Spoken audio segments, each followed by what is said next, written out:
بسم اللہ الرحمن الرحیم، اللہ کے نام سے جو رحمان اور رحیم ہے۔ وَلَقَدْ يَسَّرْنَا الْقُرْآنَ لِلذِّكْرِ فَهَلْ مِن مُّدَّكِرٍ۔ ہم نے اس قرآن کو نصیحت کے لیے آسان ذریعہ بنا دیا ہے، پھر کیا ہے کوئی نصیحت قبول کرنے والا؟ بسم اللہ الرحمن الرحیم۔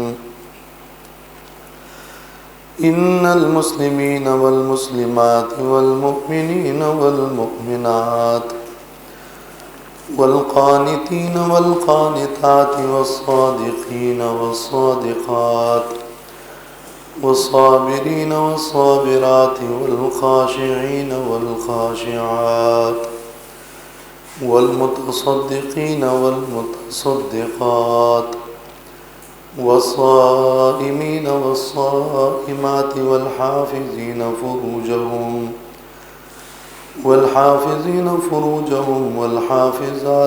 والحافظات والذاکرین اللہ کثیرا والذاکرات اعد اللہ لهم مغفرۃ واجرا عظیما۔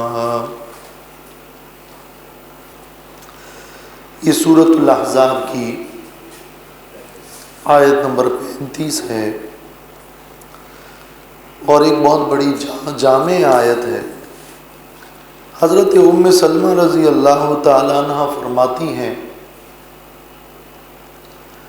کہ انہوں نے اللہ کے رسول صلی اللہ علیہ وسلم سے فرمایا، یذکر الرجال ولا نذکر، قرآن مجید میں مردوں کا ذکر ہوتا ہے، عورتوں کا نہیں ہو رہا۔ تو اللہ تعالیٰ نے یہ آیت نازل فرما کر عورتوں کا بھی ذکر کیا، اور اسی طرح وہ آیت بھی نازل ہوئی جس میں اللہ نے فرمایا ہے کہ لا اضیع عمل عامل منکم من ذکر او انثی۔ یہ تو امام مجاہد کا قول ہے جو اس آیت کے شان نزول میں انہوں نے بیان فرمایا۔ اسی طرح بعض روایات میں ہے کہ جب رسول اللہ صلی اللہ علیہ وسلم کے ازواج مطہرات کا ذکر ہوا تو کچھ عورتیں مسلمانوں کی وہ ان کے پاس آئیں کہ تمہارا تو قرآن میں ذکر ہو رہا ہے اور ہمارا نہیں ذکر ہو رہا، اگر ہم میں کوئی خیر ہوتا تو ہمارا بھی ذکر ہوتا۔ تو یہ آیت نازل ہوئی۔ اسی قسم کی اور بھی روایات، گویا کہ اللہ تعالیٰ نے عورتوں کا جو ذکر ہے اس کی صراحت اس آیت میں اس لیے کی ہے تاکہ عورتوں کو بھی سمجھ میں آئے کہ دینی احکام جس طرح مردوں کے لیے ہیں اسی طرح عورتوں کے لیے بھی ہے۔ فرمایا ان المسلمین والمسلمات، بے شک مسلمان مرد اور مسلمان عورتیں، والمؤمنین والمؤمنات، اور مومن مرد اور مومن عورتیں، والقانتین والقانتات، اور فرما بردار مرد اور فرما بردار عورتیں،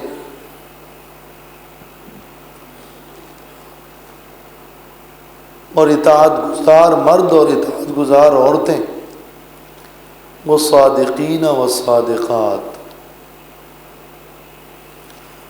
اور سچے مرد اور سچی عورتیں، والصابرین والصابرات، اور صبر کرنے والے مرد اور صبر کرنے والی عورتیں، والخاشعین والخاشعات، اور خشوع کرنے والے مرد، عاجزی کرنے والے مرد اور خشوع کرنے والی عورتیں،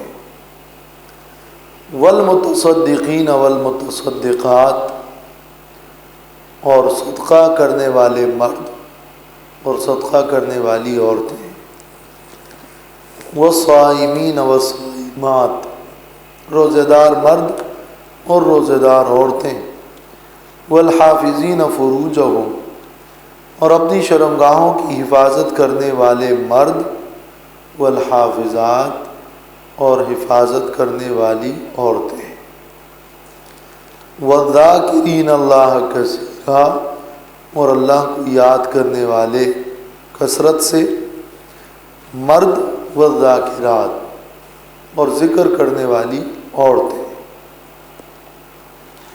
اعد اللہ لہم مغفرۃ واجرا عظیما، تیار کر رکھا ہے اللہ نے ان کے لیے مغفرت، بخشش اور بہت بڑا اجر۔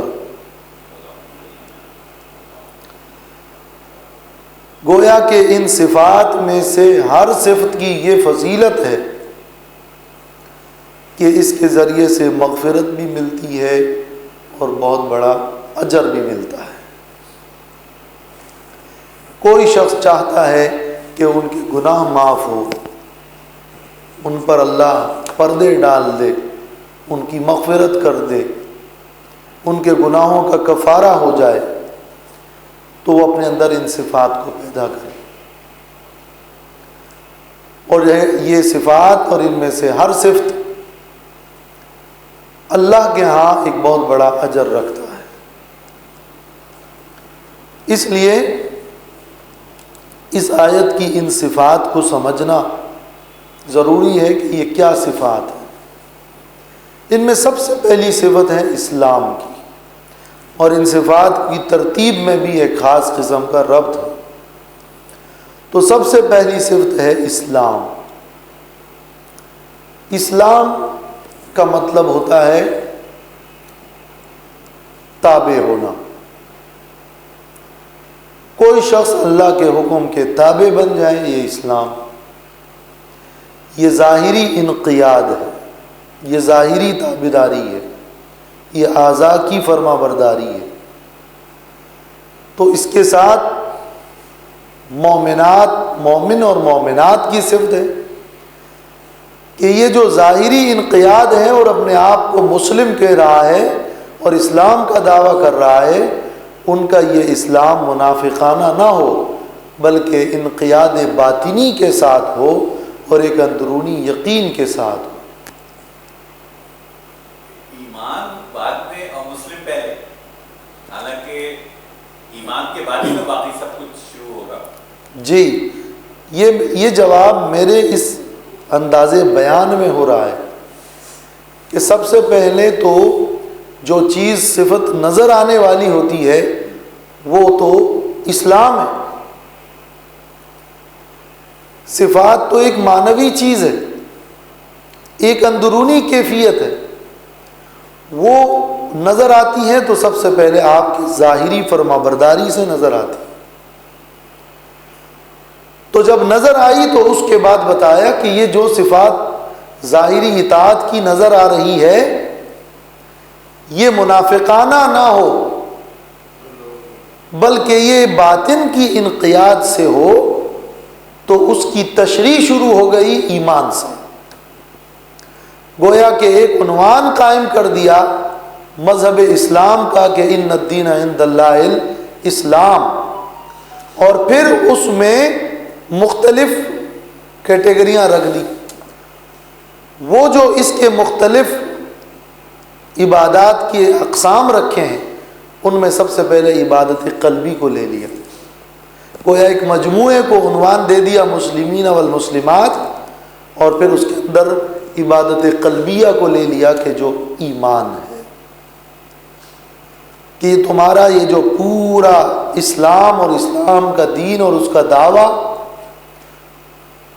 اور یہ جو اطاعت ظاہریہ ہے، اس کے اندر بہت ساری چیزیں ہیں جن میں سب سے پہلی چیز یہ ہونی چاہیے کہ منافقت نہ ہو، کہ دل کے اندر سے وہ نہیں نکل رہا ہو، ورنہ یہ اسلام ظاہری تو ہوگا، عند اللہ معتبر نہیں ہوگا۔ قرآن مجید میں سورۃ الحجرات میں ہے کہ بدو لوگ کہتے ہیں کہ آمنا، ہم ایمان لائے. اے نبی آپ کہہ دیجئے کہ تم ایمان نہیں لائے، بلکہ تم کہو کہ ہم اسلام لائے. وہاں اپنے لغوی معنی کے اعتبار سے اسلام کا ذکر ہے کہ اسلام جو ایک اصطلاح ہے، جو ہمارے دین اور مذہب کے لیے ایک پورے مجموعے کا نام ہے، وہ صرف انقیاد ظاہری اور ظاہری تابعداری کا نام نہیں ہے، بلکہ وہ شروع ہوتا ہے ایمان سے. اب کسی شخص کے لیے مسلمان یا مسلم یا مومن کا لفظ استعمال ہوتا ہے تو اپنے اصطلاحی معنوں میں تو ایک مومن اور ایک مسلم ایک پورا نقشہ پیش کرتا ہے، اور صرف مسلم ذکر ہونے سے مومن بھی سمجھ میں آتا ہے، اور صرف مومن ذکر ہونے سے مسلم بھی سمجھ میں آتا ہے. لیکن اپنے لغوی معنی کے اعتبار سے اسلام کا معنی تابع ہونا اور ایمان کا معنی یقین کرنا. تو جب دونوں الفاظ ساتھ میں آئے تو گویا کہ ایک آپ کی ظاہری تابعداری ہے، اور اس کو ایک عنوان دے دیا جو اسلام کا ہے. پھر اس کی مختلف اقسام میں سے پہلی چیز جو پھر یہاں ایک ساتھ ذکر ہے وہ ایمان ہے، جس میں یہ مطلب ہے کہ دل سے یقین کی کیفیت شروع ہو اور یہ اسلام ایمان پر مبنی ہو. اس لیے امام قرطبی فرماتے ہیں اپنی تفسیر میں کہ بدأ تعالی فی هذه الآیہ بذکر الاسلام الذی یعم الایمان وعمل الجوارح. اللہ تعالیٰ نے اس آیت کو اسلام سے شروع کیا جو کہ ایمان اور تمام اعضاء کے اعمال کو شامل ہے. پھر ایمان ذکر کیا تخصیصا لہ وتنبیہا علی انہ عظم الاسلام ودعامتہ. پھر اس کے بعد ایمان سب سے پہلے ذکر کر کے اشارہ کر دیا کہ بنیاد اور اسلام کا بڑا حصہ اور ایک ستون وہ ایمان ہے. یہ امام قرطبی نے اس انداز بیان کو یوں واضح کیا ہے. پھر تیسری چیز جو ذکر کی وہ ہے والقانتین والقانتات. قنوت کا مطلب پھر کیا ہوتا ہے؟ قنوت کا مطلب ہوتا ہے ایک تو اخلاص ہوتا ہے. تو قنوت کرنے والوں کا ایک معنی یہ ہے کہ وہ اخلاص کرنے والے ہوں، ان میں خلوص لاہیت ہو. اور دوم اس کا معنی ہے اطاعت، کہ مسلمان ہیں، دل سے ایمان اور یقین کی کیفیت شروع ہوئی اور پھر وہ ہر جگہ اطاعت کر رہے ہیں. تو یہ اطاعت گزار، فرما بردار اور مخلصین، یہ ہے والقانتین والقانتات. جب یہ کیفیت پیدا ہوتی ہے تو اس کے بعد پھر ظاہری اعمال جو انسان کے ہیں وہ شروع ہوتے ہیں، اور اس میں ذکر ہے والصادقین والصادقات، کہ وہ اب سچے ہوں. اب جب ان کی زبان ہو، ان کے اقوال ہو، ان کے وعدے ہوں تو اس میں سچائی ہو. ایک شخص اسلام کا دعویٰ کرتا ہے، پھر اندر سے اس کو یقین ہے اللہ تعالیٰ کے وعدوں پر، ایمان ہے، اور وہ خود کو پھر اطاعت گزار کرتا ہے، تو پھر اس کے ہر کام میں اور قول میں سچائی ہونی چاہیے. یہ اس بات کی نشانی ہوتی ہے کہ ایمان بھی ہے اور اسلام بھی ہے. اس لیے کہ تعلق لوگوں سے قائم کرنے کا بڑا ذریعہ تو آپ کی زبان ہے اور آپ کے رویے ہیں.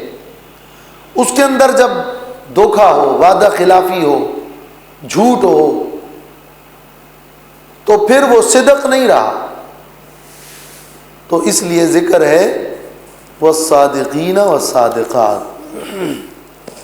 یہ اطاعت، یہ ایمان، یہ اسلام سچی اطاعت ہو، جھوٹی نہ ہو. پھر اس کے بعد ذکر ہے والصابرین والصابرات.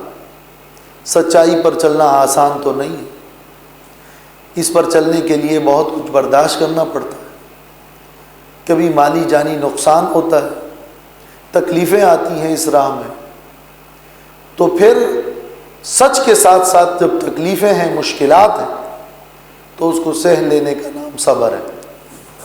اس لیے سچ کے بعد صبر کا ذکر ہے۔ سچ اور سچائی کے راستے میں، حق اور حقانیت کے اندر تکلیفیں اور مشکلات پیش آتی ہیں تو اس پر صبر کرنا یہ اس کے ساتھ مربوط ہے۔ پھر اس کے بعد ذکر ہے خشوع کا۔ یہ صبر کیوں کیا جا رہا ہے؟ کمزوری کی وجہ سے۔ یہ صبر کیوں کیا جا رہا ہے کہ طبیعت ایسی واقع ہو گئی ہے؟ یہ سب کچھ جو ہو رہا ہے یہ اللہ کے خوف سے، تواضع سے اور عاجزی کی وجہ سے ہو رہا ہے۔ تو والخاشعین والخاشعات، خوف خدا ہوگا تو صبر آسان ہوگا، ورنہ صبر تو مشکل کام ہے۔ اللہ تعالیٰ نے قرآن مجید میں یہ فرمایا نا وَاسْتَعِينُوا بِالصَّبْرِ وَالصَّلَاةِ وَإِنَّهَا لَكَبِيرَةٌ إِلَّا عَلَى الْخَاشِعِينَ۔ لوگ کیوں گمراہ ہوتے ہیں؟ مفادات کی وجہ سے۔ کیا علاج کروں؟ نماز پڑھیں، صبر کریں۔ مفاد سے دور رہنا بہت مشکل ہے، تو کس چیز سے کام لو؟ کیا علاج کروں؟ قرآن بتاتا ہے وَاسْتَعِينُوا بِالصَّبْرِ وَالصَّلَاةِ، صبر کرو، نماز پڑھو، صبر کرو، تاکہ تیرے اندر یہ جذبہ پیدا ہو کہ جو غلط ہے، جو گناہ ہے، جو حرام ہے، وہاں سے رک جاؤ، یہ صبر ہے۔ جو اچھائی ہے، جو سچ ہے، جو حق ہے، جو اطاعت ہے، جو نیکی ہے، وہ کرو، یہ مشکل ہے لیکن صبر کرو۔ اس راستے میں تکلیفیں آ رہی ہے، برداشت کرو، یہ صبر ہے۔ علاج صبر ہے۔ جو کہتا ہے میں یہ اس لیے نہیں کر سکتا کہ میرے لیے یہ مسائل ہے، ان مسائل کو سہ لینا صبر ہے۔ بس آپ سچ پہ رہیں، صحیح کریں، غلط نہ کریں۔ جب میں غلط نہیں کرتا تو پھر تو مجھے نہ پیسہ ملے گا، نہ مفاد ملے گا، نہ شہرت ملے گی، نہ اقتدار ملے گا، پھر تو تکلیفیں آئے گی، پھر یہ ہوگا، پھر وہ ہوگا، اب کیا کروں؟ یہ سوال ہے۔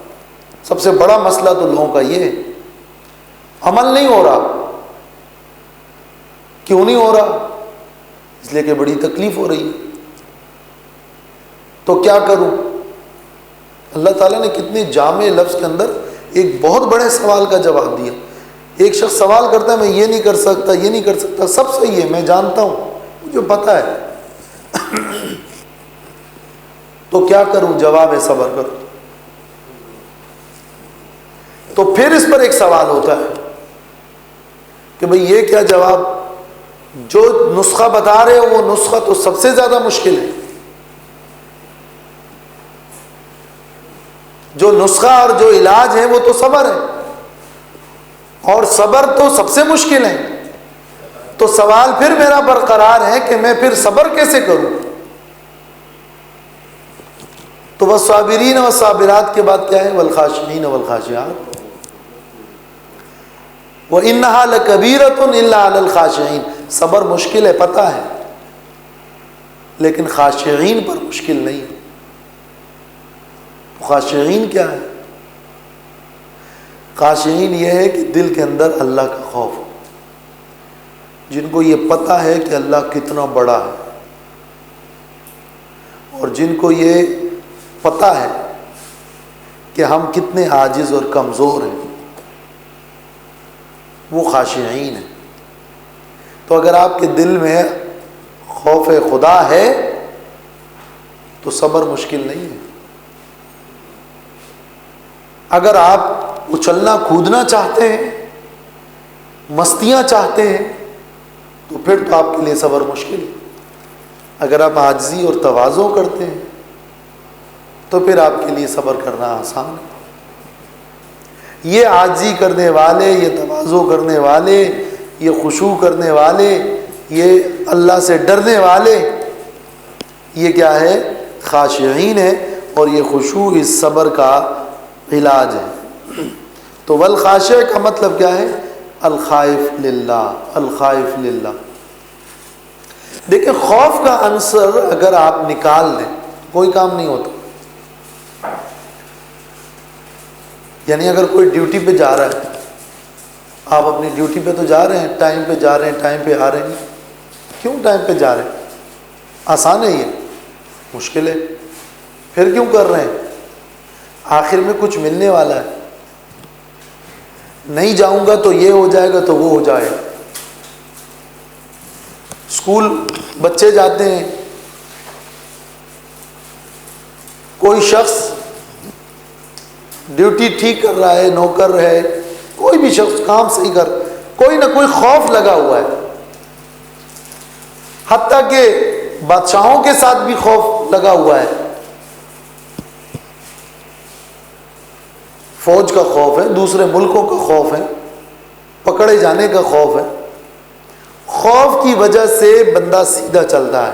خوف نکال دو، کوئی غم نہیں، میرا کوئی کچھ نہیں کر سکتا، مجھے تو کوئی خوف نہیں ہے، وہ سب کرتا ہے۔ جس کو خوف ہوتا ہے وہ کنٹرول میں رہتا ہے۔ اسی لیے تو کہتے ہیں کہ خوف خدا اور خوف الہی یہ تو اصل بنیاد ہے، تمام اعمال کی جڑ ہے۔ وَلِمَنْ خَافَ مَقَامَ رَبِّهِ جَنَّتَانِ، یہ جنتیں ان کے لیے ہیں جن میں خوف ہو۔ فَأَمَّا مَنْ خَافَ مَقَامَ رَبِّهِ وَنَهَى النَّفْسَ عَنِ الْهَوَىٰ وَإِنَّ الْجَنَّةَ هِيَ الْمَأْوَىٰ، صرف خوف سے ہی جنت ہے۔ خوف ایک مستقل عنوان ہے اسلام کا۔ تو خاشع کون ہے؟ اللہ سے، اللہ کے لیے ڈرنے والا۔ اگر آپ کو یہ پتہ چل گیا کہ میں یہ غلط کام کروں گا، اس کی مجھے سزا ملے گی، اور یہ خوف دل میں بیٹھ گیا، تو آپ کے لیے صبر کرنا آسان۔ اگر آپ کو یہ پتہ چل گیا کہ میں یہ نیکی کروں گا تو مجھے اس کا اجر ملے گا، تو آپ کے لیے وہ نیکی کرنا آسان۔ جب آپ کو ثواب بھی نہیں چاہیے، جب آپ کو نتائج اور عذاب کا ڈر بھی نہیں ہے، جب آپ کو اللہ کی عظمت کا احساس بھی نہیں ہے، تو پھر تو صبر آپ کے لیے مشکل۔ وَإِنَّهَا لَكَبِيرَةٌ إِلَّا عَلَى الْخَاشِعِينَ۔ اب ایک سوال پھر پیدا ہوتا ہے کہ بنیاد تو آ گئی خشوع پر، تو میں اپنے اندر خشوع پھر کیسے پیدا کروں؟ وہاں ایک سورۃ البقرہ میں جو آیت ہے وہاں خشوع کا بھی طریقہ بتایا گیا ہے۔ وَإِنَّهَا لَكَبِيرَةٌ إِلَّا عَلَى الْخَاشِعِينَ الَّذِينَ يَظُنُّونَ أَنَّهُم مُّلَاقُو رَبِّهِمْ۔ خشوع کرنے والے وہ لوگ ہیں جن کو یہ یقین ہو کہ انہیں رب سے ملنا ہے۔ کیا یہ مانتے ہو کہ مرنا ہے؟ کیا یہ مانتے ہو کہ وہاں ثواب ملے گا نیکی کا؟ کیا یہ مانتے ہو، یقین ہے کہ گناہ کروں گا تو ذلیل ہوں گا، آخرت میں پکڑا جاؤں گا، عذاب ہوگا؟ یہ مانتے ہو؟ جو یہ مانتا ہے، اس کا یقین ہے، مرنا ہے، اللہ سے ملنا ہے، پھر خشوع کیسے پیدا نہیں ہوگا؟ پھر تو آخرت کی رغبت ہی ہو۔ تو خشوع تب پیدا ہوتا ہے جب رغبت آخرت کے ثواب کی ہو، اللہ کی عظمت ہو، اور دنیا میں زہد ہو، دنیا سے بے رغبتی کی کیفیت ہو، ہر چیز کو فانی سمجھے، عارضی سمجھے، اس طرف دھیان ہو کہ یہ جن چیزوں کے پیچھے بھی میں دوڑ رہا ہوں سب فنا، ختم، دو آنکھیں بند ہو گئی، کچھ نہیں، یہ کیفیت ہو۔ اتنا بڑا نظریہ اور اتنی بڑی بات انسان کے دماغ سے کس طرح محو ہو جاتی ہے. شیطان اپنی کاریگری کتنی تیزی سے کرتا ہے. انسان مفاد میں کھو کر کتنی بڑی حقیقت بھول جاتا ہے کہ ان قریب کچھ سالوں بعد میں نے مر جانا ہے، خاک میں ملنا ہے، کہانی ختم ہو جائے گی. جب اس طرف دھیان نہیں ہوگا، اتنی بڑی حقیقت نہیں نظر آئے گی، تو آپ پھر کیوں امید کرتے ہیں کہ آپ کے دل میں خشوع پیدا ہو؟ زہد ہی نہیں ہے. آپ تو سب کچھ دنیا کے لیے کر رہے ہیں، دنیا کے لیے جمع کر رہے ہیں، دنیا ہی کا آپ کا مقصد ہوگا، اور آپ کو تو اس حقیقت کا پتہ ہی نہیں ہے کہ میں پھر مروں گا بھی، قبر میں بھی جانا ہے، آخرت بھی ہے، پوچھ گچھ بھی ہوگی. آپ بس کیے جا رہے ہیں، جو کرتے رہیں، جو بس عیش عیاشی ہیں، مستیاں ہیں. تو یہ زہد کی کیفیت تو نہیں، یہ بے رغبتی دنیا سے تو نہیں، یہ آخرت کی فکر تو نہیں. اب یہ خشوع پیدا کرنے کے لیے اور زہد پیدا کرنے کے لیے ان آیات میں جو اگلا ذکر ہے، والمتصدقین والمتصدقات، صدقہ کرو تاکہ اس بات کا ثبوت ہو جائے کہ تیرے اندر خشوع ہے اور زہد ہے اور فکر آخرت ہے. صدقہ یہ ہے کہ پیسہ ہے، مال ہے، مفاد ہے، بغیر عوض اپنا مال نکالا جا رہا ہے. کیوں نکالا جا رہا ہے؟ پسند ہے، محبت بھی ہے مال سے، نکالا جا رہا ہے. کیوں؟ کہ آخرت میں ثواب کی امید ہے، اس لیے کہ وہاں کا ذخیرہ ہو، اس لیے کہ یہاں سے میں بے رغبتی ہو، دل پر آرے چل رہے ہوں، پھر بھی پیسہ اٹھا کے دے رہے ہیں. اس سے کیا ہوگا؟ زہد ہوگا، آخرت کی فکر ہوگی، اور زہد اور آخرت ملاقو ربہم، وہاں بدلہ ملے گا. یہ گویا وہاں کی تیاری ہو رہی ہے، تو اسی ذریعے سے تو خشوع پیدا ہوگا. وہ شخص جس کے پاس پیسہ بڑھتا جاتا ہے، خشوع اور دبنا اور تواضع اور سکون کم ہوتا رہتا ہے. جتنا اس کے پاس مال کم ہوتا رہتا ہے، خرچ زیادہ ہوتا رہتا ہے، اللہ کے راستے میں خرچ کرنا، اتنا تواضع و خشوع بڑھتا رہتا ہے. یہ دونوں چلتے ہیں، خشوع صدقہ. اور کیوں ہے؟ وجہ یہی ہے کہ یہ صدقہ تو زہد پیدا کرتا ہے، اور صدقہ آخرت میں ثواب کی امید سے ہوتا ہے، اور اس سے مال کم ہوتا رہتا ہے. خشوع اصل میں کہتے ہی سکون کو ہے. مسکین کو بھی اس لیے مسکین کہتے ہیں کہ کچھ ہوتا نہیں ہے تو سکون سے بیٹھا رہتا ہے. زیادہ پیسے ہوں گے، زیادہ مال ہوگا تو زیادہ حرکت ہوگی، پھر سکون تو نہیں ہوگا، حرکت بڑھتی رہے گی. جب چیزیں کم ہوگی تو حرکت کم ہوگی. جیسے فارسی کا ایک شاعر کہتا ہے نا، ماہیچ نہ داریم غم ہیچ نہ داریم، دستار نہ داریم غم پیچ نہ داریم. جب میرے پاس کچھ نہیں ہے تو غم بھی کچھ نہیں ہے، جب پگڑی نہیں ہوگی تو گمانے کا غم نہیں ہوگا. ماہیچ نہ داریم غم ہیچ نہ داریم، دستار نہ داریم غم پیچ نہ داریم، تو سکون ہے. اب والخاشعین والخاشعات والمتصدقین والمتصدقات والصائمین والصائمات. اور صدقہ کرنے سے کیا مقصد؟ صدقہ چاہے فرضی ہو یا نفلی ہو، اس صدقہ کرنے میں نفسانیت بہت ہوتی ہے. صدقہ کرنے میں بڑی شوبازیاں ہوتی ہیں، بڑی نفسانیت ہوتی ہے، بڑے دکھاوے ہوتے ہیں. میں نے یہ خرچ کیا، وہ خرچ کیا، اتنا دیا، یہ کیا، وہ کیا. تو جس صدقے سے نفسانیت پیدا ہو، اس صدقے سے تو خشوع نہیں پیدا ہو. اچھا، مال خرچ کرنے پہ آپ پہ تو کوئی بوجھ ہی نہیں پڑ رہا، پیسہ بہت ہے، بہت دے بھی رہے ہیں تو بس لوگ بھی خوش ہیں، آپ بھی خوش ہیں، تو ثواب تو ملے گا. لیکن آپ کے اندر تو صبر کی کیفیت، خشوع کی کیفیت پیدا کرنے کے لیے پھر آپ اس نفسانیت کو دبانے کے لیے روزے رکھیں. والصائمین والصائمات، تاکہ نفسانیت کا خطرہ نہ ہو. والحافظین فروجہم والحافظات، روزہ رکھنے سے اور اس کے نتیجے میں حفظ الفروج ہوتا ہے۔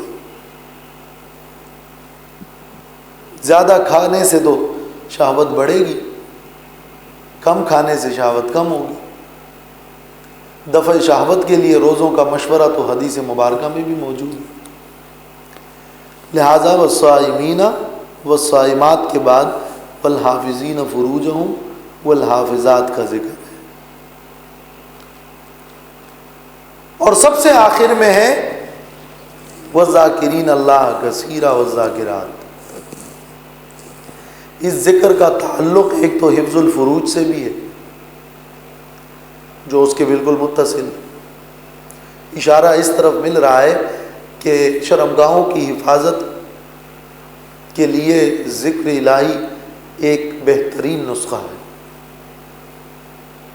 جو شخص بہت زیادہ اللہ کو یاد کرتا ہے، ذکر کرتا ہے، دل و دماغ پر اللہ کی عظمت و ہیبت چھائی رہتی ہے، وہ نامحرموں کو نہیں دیکھ سکتا۔ جو ذکر کرے گا، جو نمازی رہے گا، جو 5 وقتہ نماز کی فکر میں رہتا ہے، جو ہر وقت وضو سے رہتا ہے، جو ہر وقت سبحان اللہ اور الحمدللہ اور لا الہ الا اللہ کہتا ہے، جو لا حول ولا قوت الا باللہ کا ورد کرتا ہے، وہ اپنی شرمگاہوں کی حفاظت کر سکے۔ اس لیے کہ شرمگاہوں کی حفاظت وہ نہیں کر سکے گا جس کو غفلت ہوگی، جو خواہش کے پیچھے جائے گا، جو اللہ کو یاد ہی نہیں کرے گا۔ غفلت بڑھے گی، آپ کسی اور چیز میں کھو جائیں گے، نمازیں رہ جائے، عبادت رہ گئی، وضو نہیں رہا، اللہ اور لا الہ الا اللہ کو چھوڑ دیا، تو پھر حفظ الفروج نہیں ہوگا۔ اس آیت میں ایک اشارہ یہ مل رہا ہے دونوں کا ایک ساتھ ذکر ہونے سے کہ والحافظین فروجہم والحافظات کے بعد والذاکرین اللہ کثیرا، اللہ کو کثرت سے یاد کرنے سے حفاظت فروج ہوتی ہے، اور یہ اس کے لیے ایک بہترین نسخہ ہے۔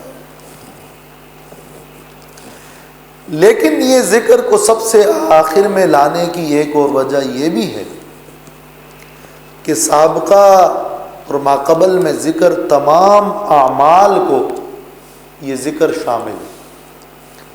ذکر کے اندر ایک خصوصیت یہ ہے کہ یہ افضل العبادات ہے، تمام عبادات میں سب سے افضل۔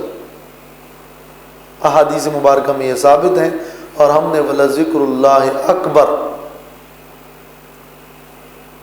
21ویں پارے کے شروع میں جو آیت آئی تھی کہ اللہ کا ذکر بہت بڑی چیز ہے، وہ ہم نے ذکر کے فضائل کے اوپر احادیث نقل کی تھی کہ اللہ کا ذکر بہت بڑی چیز ہے۔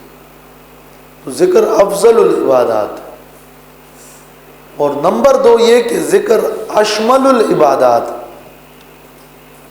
تمام عبادتوں کو شامل ہے۔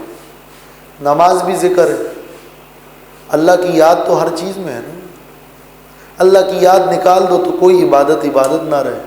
ہر عبادت کے اندر اللہ کی یاد شامل ہوتی ہے، اگر اللہ کی یاد اس میں سے نکل گئی تو عبادت رہتی نہیں، اس لیے یہ تمام عبادات میں شامل ہے۔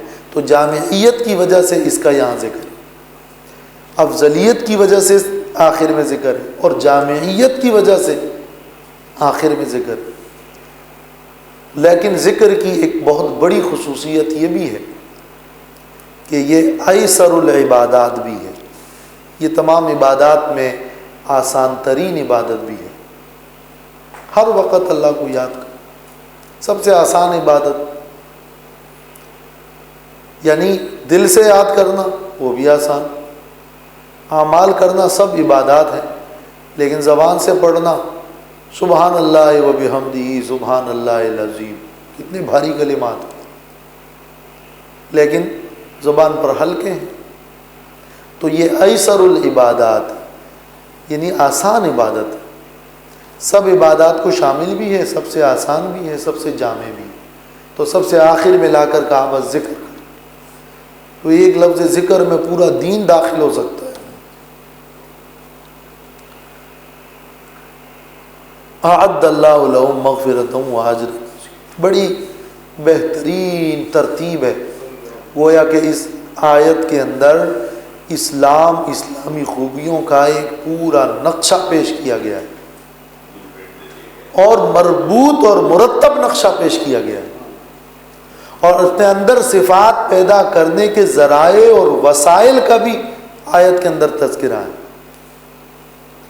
سٹیپ بائی سٹیپ بتایا گیا ہے کہ ان صفات کو اپنے اندر کیسے پیدا کیا جائے۔ ان میں سے یہ جو صفات ہیں 10 صفات، 3 صفات ان میں سے قلبی ہیں، دل کی صفات، ایمان، قنوت اور خشوع، یہ دل والی صفات، اور 3 عبادات بدنیہ ہیں، ظاہری، اسلام، صبر اور صوم، یہ ظاہری، اور 2 عبادات لسانیہ ہیں، زبان سے،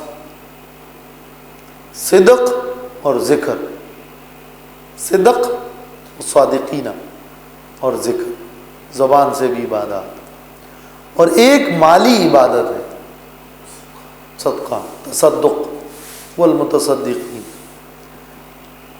اور ایک ہے منکرات سے بچنا، حفظ الفروج۔